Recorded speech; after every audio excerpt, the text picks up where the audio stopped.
Could this change the way in which we buy? Nike wants to solve the problem of course, less fake goods. Yep. And Instagram, they didn't give us that much detail of how it would work, but say it would all be rather smooth and sophisticated. Let's assume that's the case. I mean, what I think is interesting, and this is only days after Nike also finally conceded that it would sell on Amazon. Yeah. And so you're absolutely right. Their whole goal is to try and get those, you know, the sort of the goods that are sort of the clones off of the streets and off of people's sort of clicking their fingers and trying to get direct to consumers. I think, though, that means that they're sort of experimenting. And so I'm not sure, like you said, there's not much detail about how Nike's going to do this with Instagram. Haven't really seen a really clean technical or product integration within Instagram to do this. So I think they've really got a little bit of work to do, or it really just is a bit of an experimentation, which of course Instagram can afford to do, being part of Facebook.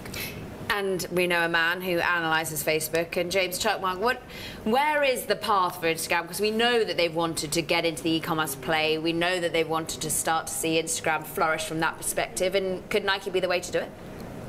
Yeah, I mean, look, I can tell you, from talking with payments companies that, they are very bullish on the opportunities at Instagram, particularly. So, the guys powering this stuff like it. Who are the guys, therefore, to look out for who are going to be powering this? Because I know you look at PayPal. Yeah, PayPal is a prime example of a global payments company that partners with the best mobile assets in the world. So, that's a company that we're positive on. Funny that I'm neutral on Facebook, but ultimately, I do think that this is more about experimentation from what we're seeing, kind of a keep your friends close and your enemies closer, because these companies the FANGs do wield a lot of power. So in order to keep tabs on what's happening and just to make sure that they're staying relevant where the eyeballs are. So I wouldn't read into too much just yet, because from my understanding, at least from Facebook, is that things are still progressing extremely methodically.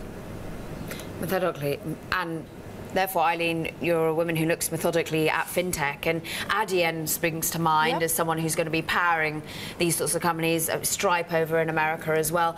Is that an area that is looking still attractive to you, the fintech? Absolutely. We're still extremely bullish on fintech, and I think maybe being here in London, of course, we're sort of party to that, or we're really biased.